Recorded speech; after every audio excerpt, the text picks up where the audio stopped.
Please accept our sincere apologies for this delay. It was highly unexpected, and we are really apologizing to you for not being able to accommodate you with the chairs. You could not expect this big crowd. This is the first time we are experiencing such a crowd on this event. So please accept our apologies. We will start now. My name is Dr. Faizul Haq. I am an Associate Professor of Finance and the Program Director of Postgraduate Programs in Accounting and Finance. So it's my pleasure to welcome you all to the Heriot University Dubai campus and to this seminar. This is organized by the School of Social Sciences and the Chartered Institute of Securities and Investment. We are also delighted to let you know that we plan to launch an MSc in Islamic Banking and Finance in September 2018. And we consider this seminar as an opportunity to interact with you and with the practical world of Islamic finance. Before we move on to the main event, may I please call upon Dr. Hisham from CISI to say a few words. My name is Hisham Mahmoud. I'm a Senior Relationship Manager at CISI. Let me begin by welcoming you all to our event today. Let me give you a brief about CISI because I've noticed that many of you are not CISI members. CISI is a abbreviation of Chartered Institute for Securities and Investments. It's a professional body in the UK. We are a professional body develop qualifications for supporting the professional development of financial services practitioners. Our qualifications cover areas like capital markets, investment management, operations, and Islamic finance, which is very relevant to our topic today. And as Dr. said, that we are organizing a training course next quarter for preparing the practitioners for passing our Islamic finance qualification, which is recognized by regulators worldwide and mandated by many banks in the Middle East.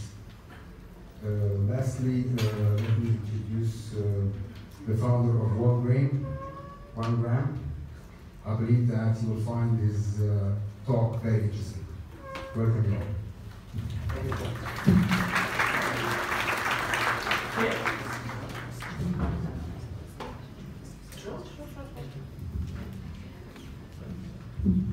On a related note, we have distributed a questionnaire which is in front of you.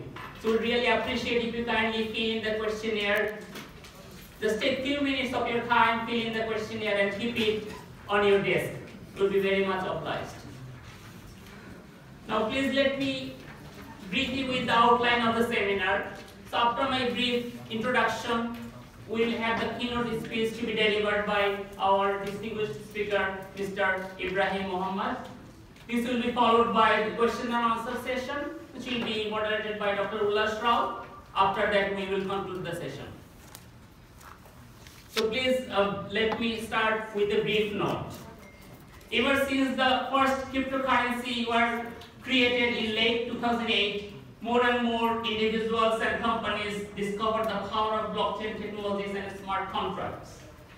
Today, cryptocurrencies have become a global phenomenon as a digital tool of payment and a dynamic and fastest growing alternative investment with huge return potential. A more dynamic recent innovation has been the creation of initial coins offerings or ICOs as a new source of startup financing and crowdfunding for various projects. This has driven a rapid rise in the market value of cryptocurrency to be more than $177 billion in recent time. By some estimates, the cryptocurrency market could be worth $5 trillion by 2022. The World Economic Forum estimates that by 2027, roughly 10% of the global GDP will be stored on blockchain technology. However, there are some recent setbacks for the industry in that Chinese regulators declared the ICOs, the initial coins offerings, illegal. and US regulators want to bring the cryptocurrency market within the umbrella of the securities regulation. Given the very high volatility of the cryptocurrency market and the absence of underlying asset, skeptics are arguing that this cryptocurrency is less likely to be accepted as a currency and more likely to be a means of speculation, which will determine the value of this asset. In the context of these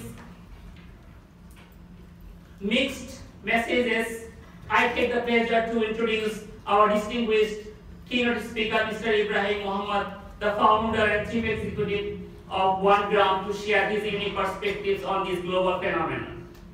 Mr. Mohammed is a dynamic and emerging industry leader who founded OneGram as an Islamic financial services and technology company based in Dubai International Financial Center.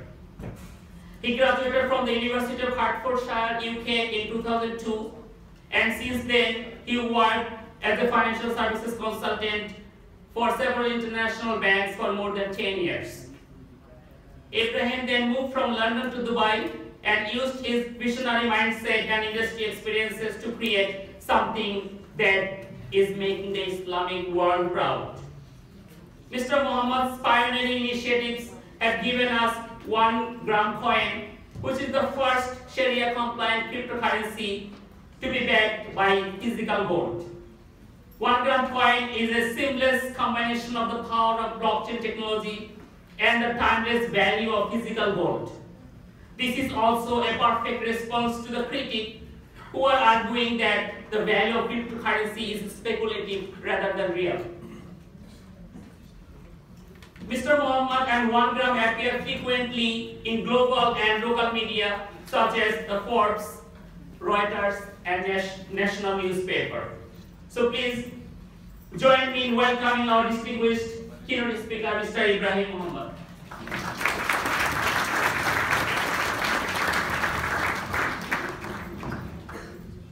Can you guys, does that ring out? Is it? Yeah, so that's okay. My voice is loud.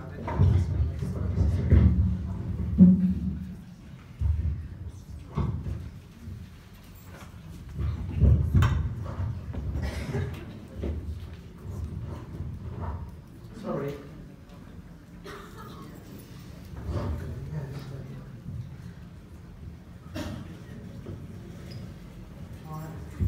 Better? Yeah? Good. Okay, well thank you, Dr. Faisal. That was quite some introduction, thank you. Heriot seems to have brought in an amazing crowd. It's a little bit ironic, me giving a lecture in a university, because I tried everything to avoid lectures. So I've only prepared 40-page speech, so lock the doors, yeah? No, on a serious note, thank you all for coming. I don't know how many of you know about OneGram, how many of you heard of OneGram, but OneGram is the first ever Sharia compliant cryptocurrency backed with physical gold. In keeping with Dubai, it's one of the largest ICOs ever to have launched in history. I think ours is 440 million USD. I think it's about 10 times larger than anyone else. And that was not for us to try and create a record or be the biggest, but because we are backing it with a physical asset, we had to have that value, because there's a value of gold and then there is a value of the coin. What we're going to do, just so you guys get to speed for those who don't know, is we're just going to run a quick 2-minute video that will give you an overview of OneGram, and then when we go through the presentation, I think you'll have a much better understanding of what we're talking about. You probably use paper money daily, and you probably heard.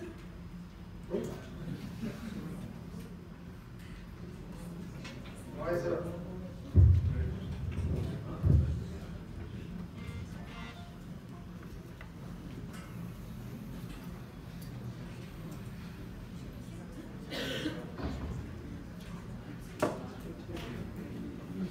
probably use paper money daily, and you've probably heard of Bitcoin and other types of cryptocurrencies. But it seems like none are entirely compliant with the Islamic financial markets. Until now. OneGram is the first cryptocurrency to be Sharia compliant. It's backed by physical gold and designed with true Islamic values. Sharia financial products such as OneGram intend to offer investors stability and growth.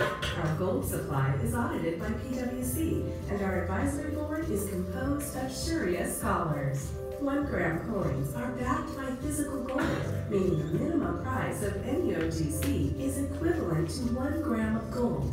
The value could increase significantly on cryptocurrency exchanges through time. To assure a constant growth, every transaction has a fixed fee, which is reinvested in buying more gold for 1 gram holders. Imagine instant access to your gold and using it to pay for purchases. OneGram utilizes blockchain technology to simplify gold transfers. Buying OneGram is easy. To redeem your tokens during our initial coin offering, investors must register online with our partner, GoldGuard. Join us to accelerate blockchain technology adoption and bringing OneGram to the masses and Islamic financial markets. For more details, consult our roadmap and white paper at www.onegram.org. Okay, so that's just a very quick overview of what OneGram is all about. I think over the last 3 months that we've been running our ICO, we've spoken to a lot of media. I think one of the main attractions for us being at this event is mainly to support Islamic finance qualifications, initiatives, whatever's happening. Because out of all the media that we spoke to, I think the one that I remember the most and that hit me the most was speaking to Wall Street Journal. And he said to me, we don't normally attend Islamic finance events because they're boring and nothing new happens. And that really kind of hit me because, you know, in Islamic finance, we have a set of rules, laws, and regulations which are, I think, amongst the most fairest to exist. But we don't capitalize on them and we're not utilizing them. I think, look, as a Muslim myself, when I was talking and we were trying to brainstorm on using Sharia, I was scared, right? And I think everyone has a slight fear when you dabble in Sharia finance, because one, we have a number of schools of thought, and two, you know, are we going to be labelled as innovators and outcasts from Islam? And it's not the case, especially somewhere like Dubai. You know, you can pick up the phone and ring the Islamic Affairs Department, and they'll answer most of your basic level questions to a good degree. And you know, when we actually went public with the Sharia white paper, which is what was here, that wasn't my talk. And that's also available on our website for everybody to see. I think one of the important things for us was that we broke OneGram down to absolute basic level Islamic finance and the principles. So we didn't have different schools clashing and putting fatwas on us, because we were very basic in our application. And that's why I think we've managed to get this far with it. But the scholars, the Islamic institutions, Islamic Development Bank, etc., they came to our launch, which was quite good of them. And they were saying to us it's one of the biggest changes in digital Islamic finance. Now, obviously that's humbling as well, but it's kind of sad as well that, you know, we've got this far and the only thing that we can do with Islamic finance is we have a conventional credit card and we launch an Islamic one. And we have a conventional mortgage and we launch an Islamic one. We can do much more than that. And that was what we were trying to do with OneGram. You know, last year, the banks that were anti-cryptocurrency crypto were the banks that were gathering in wolf packs last year to try and find out how they can make money from fintech. How do we utilize blockchain? How do we make this benefit us? And those are the people that have pushed blockchain, cryptos to where they are anyway. So they're getting involved is slightly hypocritical, but I think there will be an element. And that's one of the other things that we did with OneGram. Now, we've spoken to local regulators as well, and whilst they like what we did, unfortunately there's certain restrictions that they can't go beyond. And we actually don't want the OneGram to be licensed as a crypto. What we did, though, with GoldGuard was show governments and regulators a way how you can semi-regulate. What we did was, in our ICO, the way to enter is to enter through gold. So GoldGuard is regulated, licensed, has bank accounts, everything's, PwC come and do the gold audit to check we have the gold, and Al-Mali, our Sharia advisors, will come along and make sure that we've done that as well, and we're processing. But what we did is, typically, what regulators and bank compliance, etc., want to see is a source of funds coming in, the AML. And we did that. We use an external company to do compliance checks on everyone coming in. We knew where their money was coming from. It was coming from within the banking system. We could prove their source of funds, and we're purchasing gold, and then allowing them to swap those for digital tokens. So, in a way, what we did there is we're not a conventional cryptocurrency. What we are doing is what Bitcoin did many years ago, is starting a new fight, which is to create our own class of crypto, which is asset-backed. So going forward, I remember two months ago, I can't remember who the press was, but we did an interview, and they were asking about Ether, and it was growing so rapidly, and we told them that it was a bubble, and it was being internally pumped, and the bubble burst a little while ago. And they contacted us back, and it's inevitable that, crypto is not going to disappear. So, governments, regulators need to get on board with that cryptos are not going to disappear. It is going to go forward. But the way to have sustainable, realistic growth, protective measures is going to be asset-backed. And that's all of what we did with OneGram. We put the gold in. So, during ICO, it's quite safe because you've gone in 90% in gold, 10% in the coin. So, if you lost, you don't lose 10%. Well, it's not happened, it's actually gone up 12%, so everyone's risks been wiped away. But obviously, as the demand for it grows, then there's only so much we can protect. But there's still a layer of protection that we've put in. Additionally, we're going to put in, once the coin goes live in the blockchain, what we did is we're taking 70% of our of the fees generated. So, in the blockchain, every transaction, whether we're swapping, paying, whatever, has a 1% fee. What we're doing with that is we're taking 70% of that and not putting it in our pocket, but we're going to put it back in gold into the coin, distributed evenly amongst everybody. 2.5% goes to the OneGram Foundation, which we'll talk about a little bit later.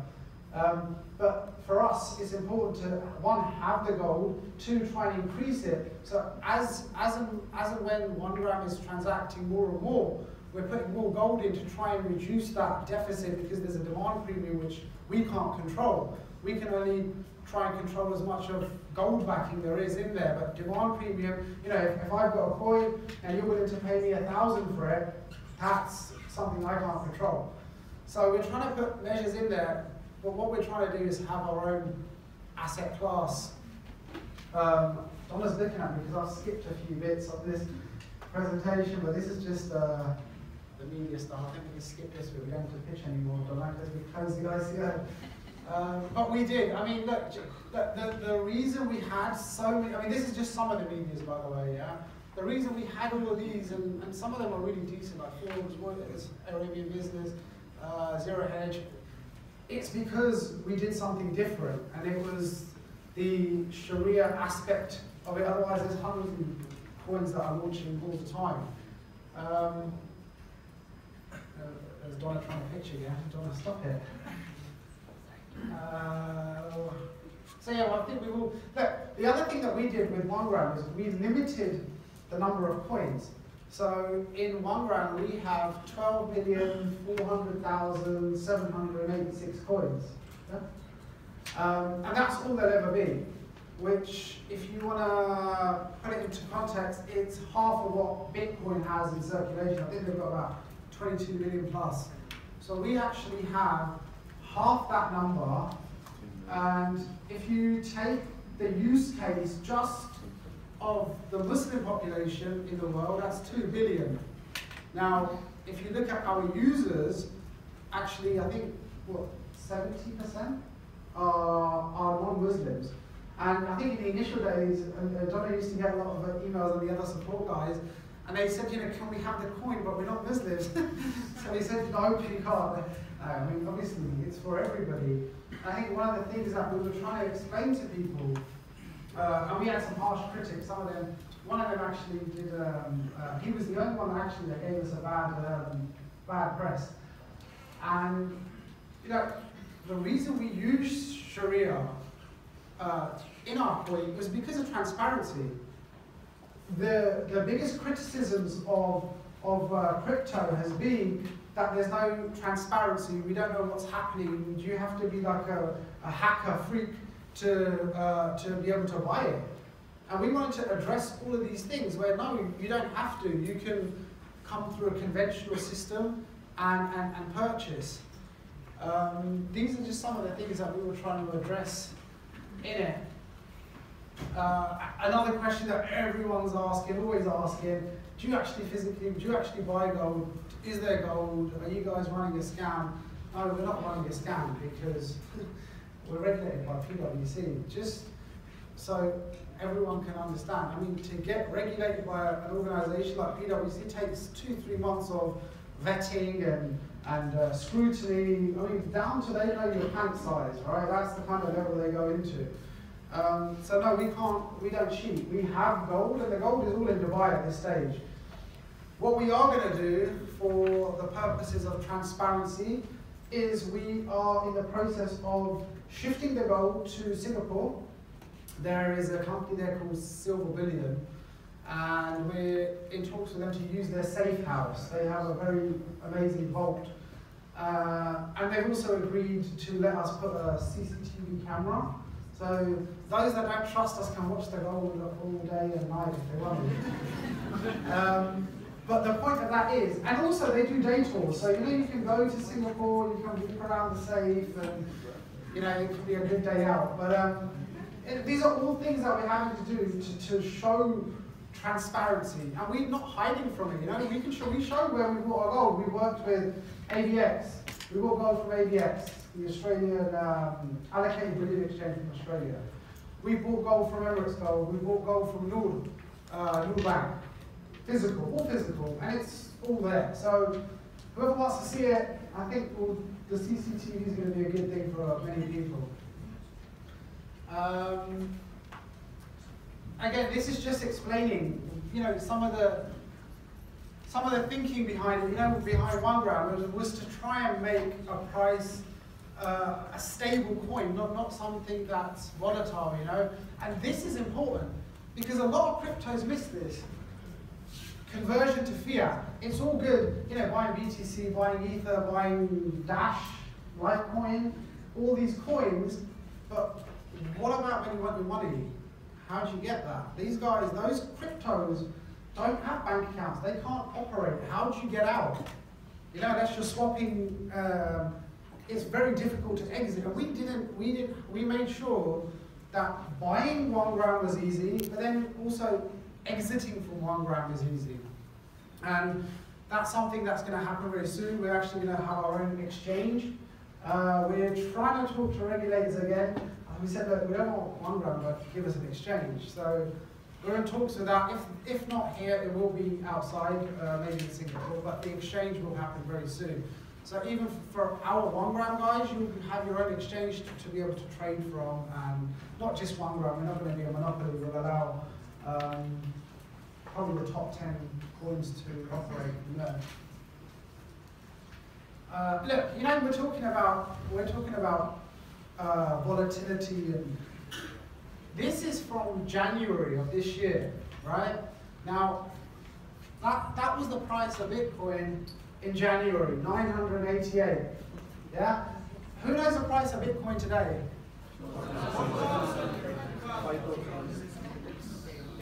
4,500, was that? Yeah.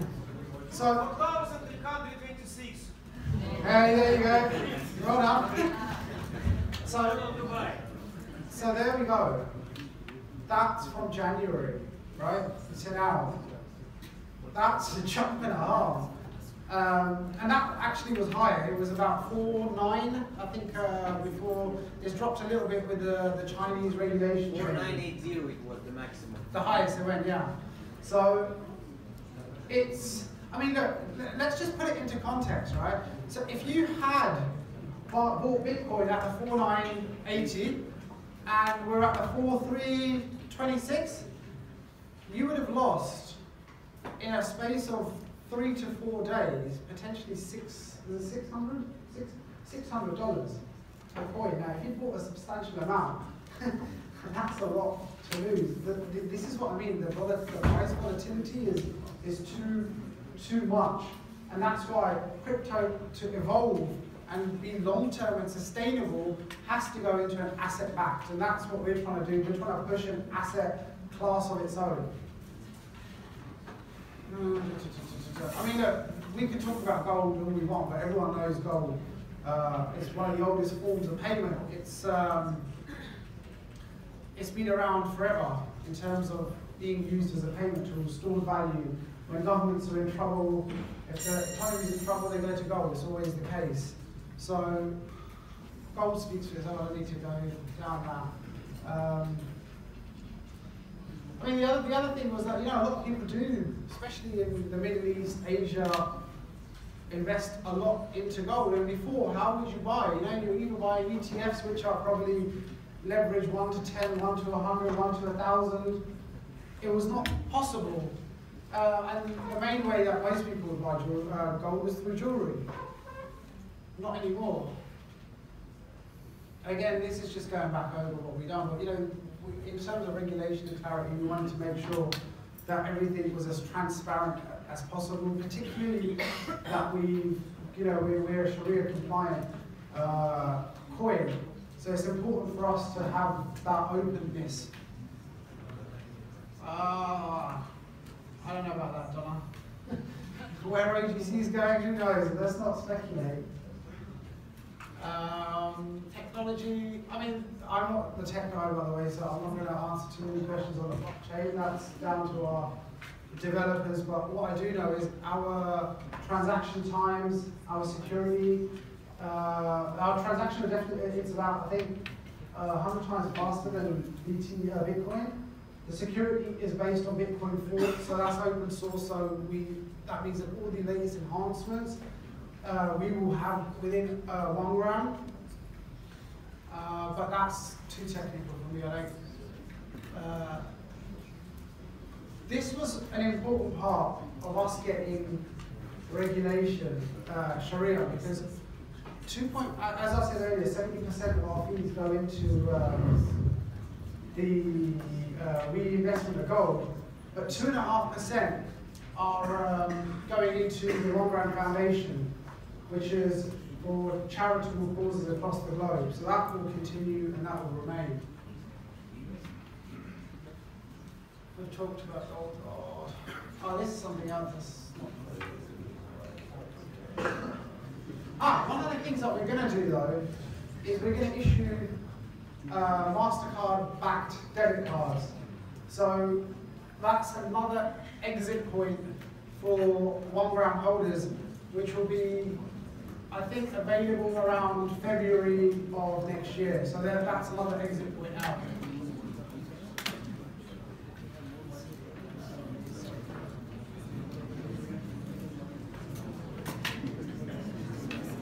So that's overview of OneGram. I know the crowd